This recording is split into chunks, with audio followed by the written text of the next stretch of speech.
சுரேசாலை மற்றும் பிள்ளையானால் இலங்கைக்கு மீண்டும் ஆபத்து. அதிகார போதையால் சட்டத்தின் மேலாதிக்கத்தை பலவீனப்படுத்த வேண்டாம். அரசை கடுமையாக விமர்சித்த முன்னாள் அமைச்சர் அலி சப்ரி. விடுதலை புலிகளின் தலைவர் தேரர்களை சந்திக்காதது ஏன்? காலம் கடந்த உண்மைகள். இன்னும் 2 ஆண்டுகளில் எல்லாம் தலைகீழாகும். அரசுக்கு கடும் எச்சரிக்கை. யாழ்ப்பாண சிறையின் மேல் வட்டமிட்ட ட்ரோன், ஒருவர் கைது. மஹிந்த நாமல் மீது அவதூறாக பழி சுமத்துவது அரசாங்கமும் விடுதலை புலிகள் சார்பு குழுக்களுமே. பொதுஜன பெரமுன குற்றப்புலனாய்வு திணைக்களத்தில் முறைப்பாடு. நீர்கொழும்பு சிறை கலவரத்தின் மறைமுக சதி, விசாரணைகள் தீவிரம்.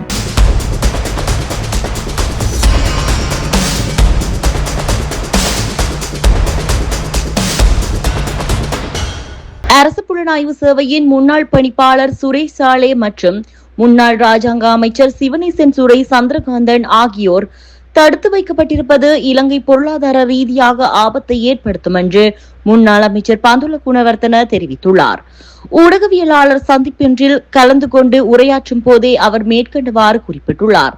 தொடர்ந்து தெரிவிக்கையில், சிவனேசன் துரை சந்திரகாந்தன் மற்றும் சுரேஷ் சாலே உள்ளிட்ட முக்கிய பிரமுகர்கள் பயங்கரவாத தடை சட்டத்தின் கீழ் தடுத்து வைக்கப்பட்டிருப்பது ஐரோப்பிய ஒன்றியத்துடனான இலங்கையின் GSP+ வர்த்தக சலுகைகளுக்கு ஆபத்தை விளைவிக்கக்கூடும்.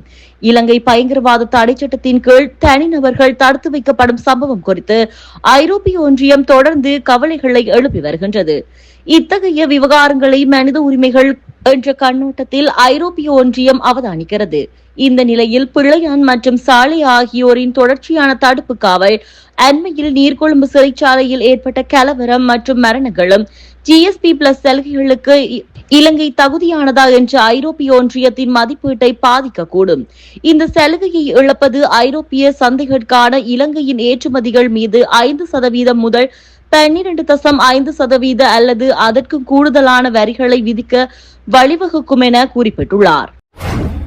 அதிகாரம் கையில் இருக்கும் போதே சுயாதீனமான நீதிமன்றம், சுதந்திரமான சட்டத்தரணிகள் தொழில் அல்லது சட்டத்தின் ஆட்சியின் முக்கியத்துவம் சில நேரங்களில் நமக்கு புலப்படாமல் போகலாம்.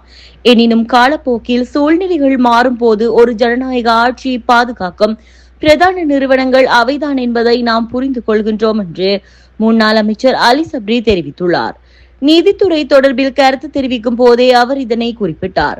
தொடர்ந்து அவர் தெரிவித்ததாவது, ஒரு சட்டத்தரணியின் பொறுப்பு சட்டத்தின் முன்னால் ஒவ்வொரு நபருக்கும் அச்சமின்றி சுதந்திரமான மற்றும் நியாயமான முறையில் சட்டத்தை வழங்குவதாகும். மக்கள் விமர்சனத்திற்கு உள்ளான நபர்களுக்காக முன்னிலையாகும் சட்டத்தரணிகளை கண்டிக்க முற்படுவது இறுதியில் நீதித்துறையின் அத்திவாரத்தை பலவீனப்படுத்துவதாகும். அதிகாரம் நிரந்தரமானதல்ல, பதவிகளும் நிரந்தரமானவை அல்ல. இன்று அரசாங்கமாக இருப்பது நாளை எதிர்க்கட்சியாக மாறலாம். இன்று குற்றம் சுமத்துபவர்கள் நாளை குற்றம் சுமத்தப்படுபவர்களாக மாறலாம். இன்று உங்களது எதிரியாக இருப்பவர் நாளை உங்களுக்கு நீதிமன்றத்தில் முன்னிலையாகும் சட்டத்தரணியாக மாறலாம். எனவே ஒரு சுதந்திரமான சட்டத்தரணிகள் தொழில், சுயாதீனமான நீதிமன்றம் மற்றும் சட்டத்தின் ஆட்சி பாதுகாப்பு என்பது சட்டத்தரணிகளுக்கோ அல்லது நீதிபதிகளுக்கோ செய்யும் ஒரு சலுகை அல்ல. அது ஒவ்வொரு குடிமகனினதும் சுதந்திரம், உரிமைகள் மற்றும் கௌரவத்தை பாதுகாக்கும் அரசியலமைப்பு ரீதியான பாதுகாப்பாகும். அந்த நிறுவனங்களை நாம் பாதுகாக்க வேண்டியது இன்று அவற்றின் பாதுகாப்பு யாருக்கு தேவைப்படுகிறது என்று பார்த்ததல்ல. நாளை ஒரு நாள் அவற்றின் பாதுகாப்பு நமக்கே தேவைப்படலாம் என்பதை அறிந்திருப்பதுதான். சட்டத்தின் ஆட்சி என்பது பலசாலிகள் வரப்பிரசாதம் அல்ல. அது அதிகாரத்தை துஷ்பிரயோகம் செய்ததிலிருந்து ஒவ்வொரு குடிமகனையும் பாதுகாக்கும் இறுதி அரணாகும். இந்த பாதுகாப்பு உங்களுக்கு எப்போது தேவைப்படும் என்பதை யாருக்கும் அறிய முடியாது. விடுதலை புலிகளின் தலைவரோடு ஒரு புகைப்படம் கூட எடுத்ததில்லை என இத்தேகந்தே சத்தாதிச தேரர் குறிப்பிட்டுள்ளார். விடுதலை புலிகளின் தலைவரோடு யாராவது ஒரு பௌத்த துறவி புகைப்படம் எடுத்ததை பார்த்ததுண்டா? இல்லை. ஏனெனில் அவர் ஒரு பயங்கரவாதி. ஒழுக்கத்தோடு இருக்கும் நாங்கள் அவரோடு எல்லாம் சேரக்கூடாது என கூறியுள்ளனர். இந்நிலையில் இவர் வெளியிட்ட இந்த கருத்து தொடர்பில் கடுமையான விமர்சனங்கள் எழுந்துள்ளன. அண்மையில் சில தேரர்கள் அநாகரீகமான நடவடிக்கைகளை அம்பலப்படுத்தி வருகிறது. இதற்கிடையில் விடுதலை புலிகளின் தலைவரை குறித்து இந்த கருத்து தமிழ் அரசியல் ஆர்வலர்கள் மத்தியில் கடும் பேசுபொருளாகியுள்ளமை குறிப்பிடத்தக்கது. ஒன்றிணைந்த அரசியல் கட்சியின் நடவடிக்கைகள் என்னவென்று பல்வேறு எதிர்க்கட்சியை சேர்ந்த அரசியல்வாதிகளை ஒன்றிணைத்து தற்போதைய அரசாங்கத்திற்கு எதிரான பொதுவான அரசியல் முன்னிலையை உருவாக்க முயற்சிப்பதாக தெரிவிக்கப்பட்டுள்ளது. இந்த ஒன்றிணைவு அரசின் நடவடிக்கைகளுக்கு எதிராக மக்கள் ஆதரவை திரட்டும் நோக்கத்துடன் நடைபெறுவதாக குறிப்பிடப்பட்டுள்ளது. நீதித்துறையின் சுயாதீனத்திற்கும் அச்சுறுத்தல் என்ற குற்றச்சாட்டையும் எதிர்க்கட்சியினர் முன்வைக்கின்றனர். ஊழல், நிதி மோசடி உள்ளிட்ட வழக்குகளை விசாரிக்கும் லஞ்ச ஊழல் ஆணைக்குழு மற்றும் பிற விசாரணை அதிகாரிகள் எதிர்காலத்தில் அரசியல் பழிவாங்கல்களுக்கு உள்ளாக்கப்படலாம் என கூறப்படுகிறது. இதேபோல் இன்னும் 2 வருடத்தில் வருகின்ற எங்களுடைய ஆட்சியிலே இவை அனைத்தும் விசாரிக்கப்பட்டு உங்களை நாங்கள் சிறையில் அடைப்போம், அந்த காலம் விரைவிலேயே நடக்கும் எனவும் அரசாங்கத்தை பாதுகாக்கும் நாடாளுமன்ற உறுப்பினர் சாமர சம்பத் சவால் விடுத்துள்ளார். யாழ்ப்பாண சிறைச்சாலையின் மேலே ட்ரோனை பறக்கவிட்ட நபர் ஒருவர் கைது செய்யப்பட்டுள்ளார். யாழ்ப்பாண சிறையின் மேலே நேற்று மாலை 5 மணி அளவில் அடையாளம் காணப்படாத ட்ரோன் ஒன்று சில நிமிடங்கள் வட்டமிட்டுள்ளது. இந்த நிலையில் ட்ரோனை அவதானிப்பதற்குள் அது அங்கிருந்து அகன்றதால் பெரும் பரபரப்பு நிலவியுள்ளது. அதே நேரம் இந்த ட்ரோனை இயக்கியவர்கள் தொடர்பில் கண்டறியுமாறு சிறைச்சாலை நிர்வாகத்தால் உடனடியாக யாழ்ப்பாண காவல்துறையினரின் கவனத்திற்கு கொண்டு செல்லப்பட்ட போதே சிறை பாதுகாப்பும் உஷார் செயல்பட்டது. இதன் பின்பு இடம்பெற்ற தேடுதலின் போது வீதி அபிவிருத்தி அதிகார சபையால் அமைக்கப்பட்ட பாலங்கள் தொடர்பில் கண்காணிக்கப்பட்டதாக அமைக்கப்பட்ட ட்ரோன் அது என கண்டறியப்பட்டுள்ளது. பாலங்களை கண்காணிக்க அனுமதி பெறப்பட்ட போதும் சிறைச்சாலையின் மேலால் இயக்கப்பட்ட ட்ரோனை இயக்கியவர் கைது செய்யப்பட்டமைக்கு குறிப்பிடத்தக்கது. ஸ்ரீலங்கா பொதுஜன பெரமுனவின் தேசிய அமைப்பாளரும் பாராளுமன்ற உறுப்பினருமான நாமல் ராஜபக்சவுக்கும் பாதாள உலக குழுக்களுக்கும் இடையில் நெருங்கிய தொடர்பு இருப்பதாக சமூக ஊடகங்கள் மற்றும் பாராளுமன்றத்தில் அவதூறு பரப்பி வருகின்றனர். மஹிந்த மற்றும் நாமல் மீது அவதூறு பழிகளை சுமத்துவது அரசாங்கமும் விடுதலை புலிகளின் சார்பு குழுக்களுமே என ஸ்ரீலங்கா பொதுஜன பெரமுனவின் அரசியல் செயற்பாட்டாளர் பசன் கஸ்தூரி குற்றம் சாட்டியுள்ளார். அவதூறுகளுக்கு எதிராக திங்கட்கிழமை குற்றப்புலனாய்வு திணைக்களத்தில் முறைப்பாடு ஒன்றினை பதிவு செய்த பின்னர் ஊடகங்களுக்கு கருத்து தெரிவிக்கும் போதே அவர் மேற்கண்டவாறு தெரிவித்துள்ளார். அவர் அங்கு மேலும் தெரிவிக்கையில், இன்றைய தினம் நாம் ஸ்ரீலங்கா பொதுஜன பெரமுன சார்பாக குற்றப்புலனாய்வு திணைக்களத்தில் முறைப்பாடு ஒன்றினை பதிவு செய்தோம். நாமல் ராஜபக்சவிற்கும் பாதாள உலக குழுக்களுக்கும் இடையில் நெருங்கிய தொடர்பு இருப்பதாக ஒரு பொய் பிரச்சாரம் கொண்டு செல்லப்படுகிறது. நான் அது குறித்து மேலதிக விவரங்களை இந்த தருணத்தில் கூறப்போவதில்லை. ஏனெனில் ஒரு புறம் அது அவசியமற்ற பிரச்சாரத்திற்கு வழிவகுக்கும், மறுபுறம் நான் இன்று கையளித்த முறைப்பாட்டின் விசாரணைகளுக்கு பாதிப்பை ஏற்படுத்தலாம். ஸ்ரீலங்கா பொதுஜன பெரமுனவின் முன்னாள் ஜனாதிபதி மஹிந்த ராஜபக்ஷ மற்றும் நாமல் ராஜபக்ஷ ஆகியோரை பாதாள உலக குழுக்களுடன் தொடர்பு படுத்தி திட்டமிட்ட முறையில் இரு பிரதான தரப்பினரே அவதூறான பழி சுமத்தல்களை மேற்கொண்டு வருகின்றனர். இது முதலாவது தரப்பினர் தற்போதைய தேசிய மக்கள் சக்தி அரசாங்கத்திற்கு சார்பான முகாம்களாகும். மாலிமாவை கேந்திரமாக கொண்டு இயங்கும் சமூக கணக்கு மூலமே இந்த திட்டம் பிரச்சாரம் முன்னெடுக்கப்பட்டது. அடுத்ததாக சமூக ஊடகங்கள், ஊடக தமிழ் இளைஞர்கள் இலக்கு வைத்து பிரிவினைவாத கருத்துக்களை பரப்பும் விடுதலை புலிகள் சார்பு குழுக்களும் இதே பொய் பிரச்சாரத்தை முன்னெடுத்து வருகின்றனர்.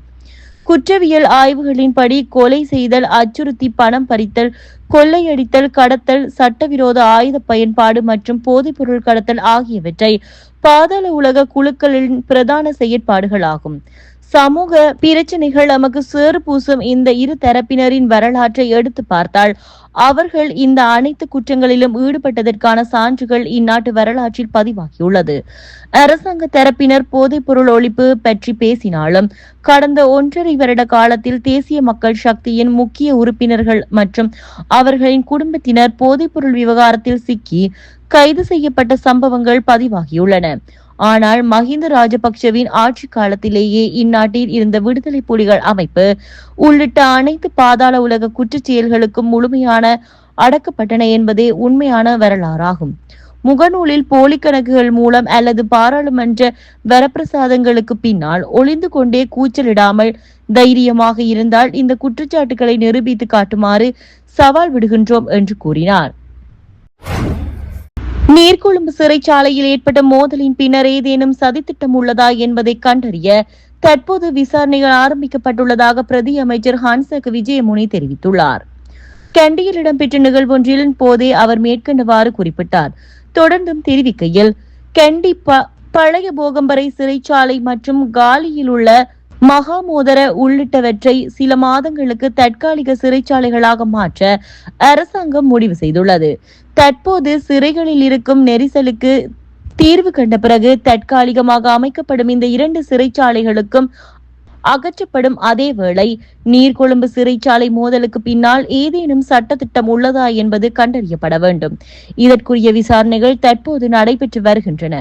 விசாரணைகளின் முன்னேற்றத்தை பொறுத்தே எங்களால் உறுதியாக கூற முடியும் என அவர் குறிப்பிட்டுள்ளார். இப்போது உருவாக்கப்பட்டிருக்கின்ற இந்த சகல கட்சிகளும் சேர்ந்து, விசேடமாக தமிழ் முஸ்லிம் கட்சிகள்லாம் சேர்ந்து உருவாக்கப்பட்டிருக்கின்ற கூட்டணி என்பது அது வெறும் கூட்டு சாம்பாராக மாறும் என்பதில் மாற்று கருத்துக்கள் இடமில்லை என்பது இங்கு இருக்கின்ற மக்களாலே பேசப்படுகின்றது. மக்களால் மாத்திரமல்ல, இன்றைக்கு நாங்கள் அவர்களால் இடப்படுகின்ற ஃபேஸ்புக்கும் கமெண்ட்ஸ்களை நாங்கள் பார்க்கின்ற போதும் கூட தெரிகின்றது இந்த கூட்டணி என்னவென்று. அதாவது இந்த கூட்டணி என்பது வேறு எதற்காகவும் அல்ல, இந்த நாட்டில் லஞ்சத்தை ஒழிப்பதற்காக அல்லது மோசடிகளை ஒழிப்பதற்காக அல்லது திருடர்களை பிடிப்பதற்காக அல்லது நல்ல வேலைகளை செய்வதற்கான கூட்டணியா அல்லது திருடர்களை பாதுகாப்பதற்கு அல்லது வஞ்சகர்களை பாதுகாப்பதற்கு அல்லது ஊழல் மோசடிகளை செய்வதற்கு ஏதுவான கூட்டணியா என்பது இன்றைக்கு எல்லோருக்கும் நன்றாக தெரியும். ஏனென்றால் இந்த கூட்டணியில் இருக்கின்றவர்களை பார்க்கின்ற பொழுது இன்றைக்கும் கூட அவர்கள் கடந்த காலங்களில் நீதிமன்றத்தால் குற்றவாளிகளாக காணப்பட்டு இன்றைக்கு பிணையில் இருக்கின்ற நபர்கள் தான் அதிகமாக இருக்கின்றார்கள். அவ்வாறு பிணையில் இருக்கின்றவர்களுக்கு நாளைக்கு இவர்களுக்கு கம்பி எண்ணுவதற்கு தவிர்க்க முடியாததாகிவிடும், சிறைக்கு செல்வது தவிர்க்க முடியாததாகிவிடும்.